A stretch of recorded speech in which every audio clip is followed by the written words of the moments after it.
शहर के जाने माने रईस हीराचंद और उनकी पत्नी सुजाता की चमचमाती महंगी कार बंगाल की एक पुरानी बस्ती की सुनसान गली में एक बेरौनक से पुराने मकान के बाहर आकर रुकती है।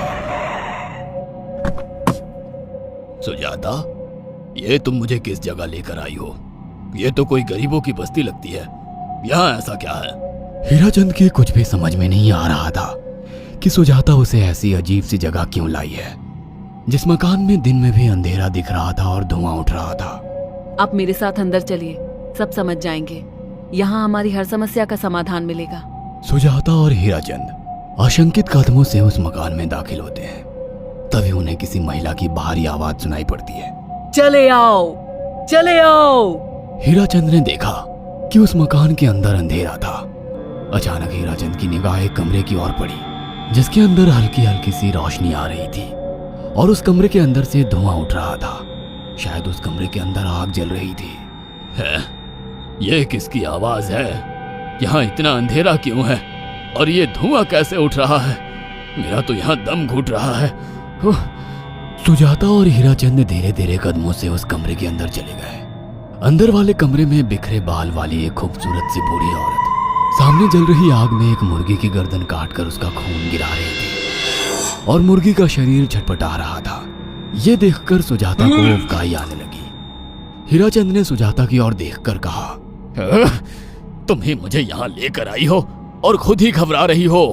कौन है ये भयानक सी शक्ल वाली औरत और हम यहाँ क्यों आए हैं? अचानक उस औरत ने एक झटके में मुर्गे की गर्दन धड़ से अलग कर दी। ये देखकर सुजाता के मुंह से चीख निकल गई और सेठ हीराचंद भी सहम गया।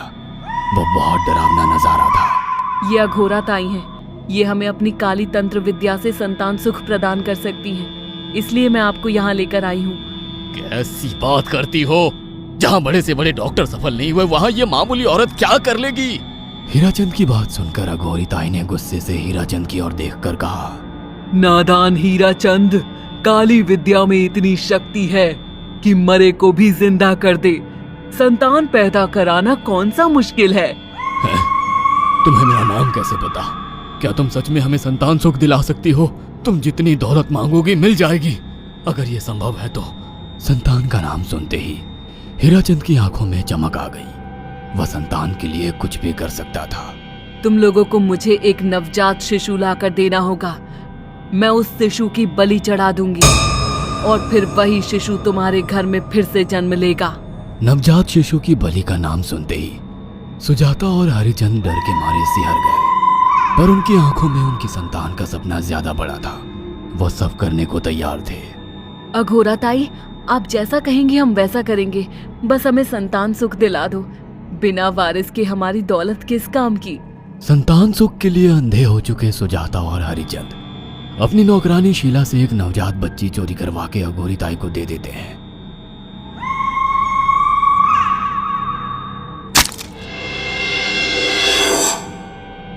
उस शिशु की बलि से सुजाता गर्भवती हो जाती है। देखा आपने अघोरा की तंत्र शक्ति?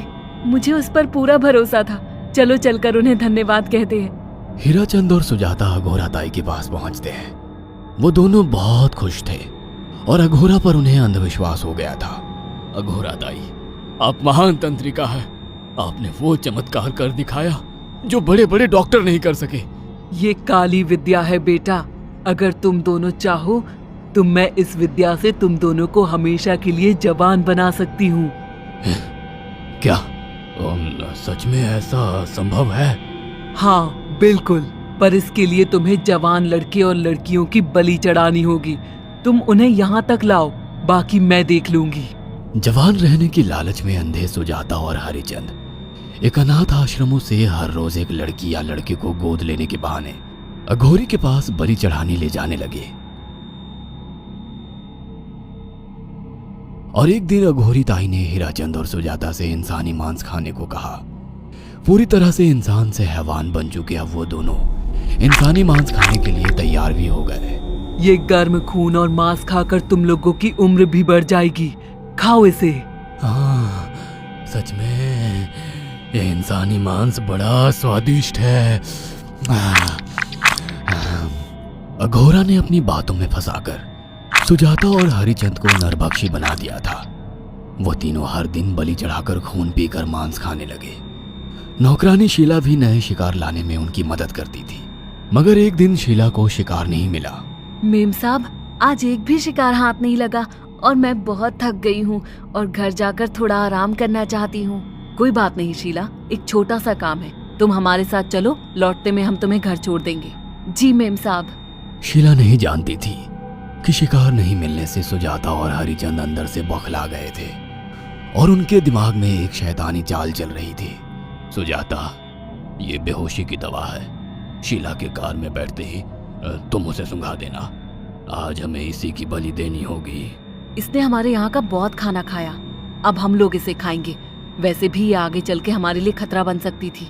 कार में बैठते ही सुजाता शीला को बेहोश कर देती है और वो लोग सीधे अघोरी ताई के यहाँ पहुंच जाते हैं, जहाँ अघोरी ताई शीला की बलि चढ़ा देती है और तीनों मिलकर उसे नोच कर खाते हैं। अघोरी ताई, हमको बलि चढ़ाते हुए पूरा 1 साल हो गया है। हमारा बेटा भी साल भर का हो चुका है। अब और कितनी बलि देनी होगी? बस एक आखिरी क्रिया और बची है, उसके बाद तुम दोनों हमेशा के लिए जवान हो जाओगे। कैसी क्रिया अघोरा ताई? 3 दिन बाद सूर्य ग्रहण है, हमें पास के घने जंगल में एक विशेष क्रिया करनी होगी। उसके बाद तुम लोग कभी बूढ़े नहीं होगे। कितना अच्छा होगा, हम हमेशा जवान रहेंगे और सालों साल तक अपनी दौलत से ऐश करेंगे। हाँ, सच कहा। अघोरा ताई ने हमारे हर सपने पूरे कर दिए। 3 दिन बाद बंगाल के बियाबान जंगल में कोहरे और ओस से भीगे पेड़ों के बीच एक घने बरगद की बेलों पर कटे इंसानी सिर लटक रहे थे, जिसमें से खून टपक रहा था। काले जादू का सामान भी रखा था। कितनी भयानक जगह है ये, हर तरफ कटे हुए सर लटक रहे हैं। थोड़ी देर में सब समझ जाओगे। बैठ जाओ और मेरे साथ ये मंत्र दोहराओ। अघोरा, ये किन लोगों की कटी हुई गर्दनें हैं? आप यहाँ क्या करने वाली हो?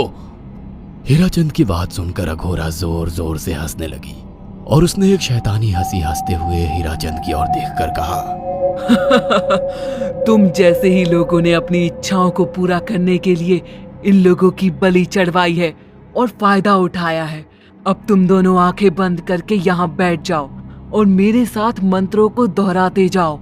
अघोरा ने सुजाता और हरिचंद को वशीकरण मंत्र और काले जादू के इस्तेमाल से सम्मोहित कर दिया और देखते ही देखते वो एक भयानक डायन में बदल गई और चीखती हुई बोली, अब मैं तुम दोनों की बलि चढ़ाकर अमर हो जाऊंगी, क्योंकि तुम लोगों ने 100 लोगों की बलि का खून पिया है। देखते ही देखते उस डायन ने फरसे से एक एक करके सुजाता और हरिचंद की गर्दन काटकर जल रही आग में बलि चढ़ा दी और उनका गर्म खून पीने लगी।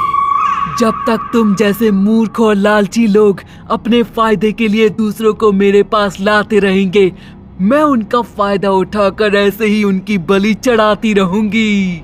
दरअसल अघोरा एक डायन थी और अपना स्वार्थ पूरा करने के लिए उसने हीराचंद और सुजाता की लालच का फायदा उठाकर उनकी भी बलि चढ़ा दी। बुरे काम का बुरा ही नतीजा मिलता है।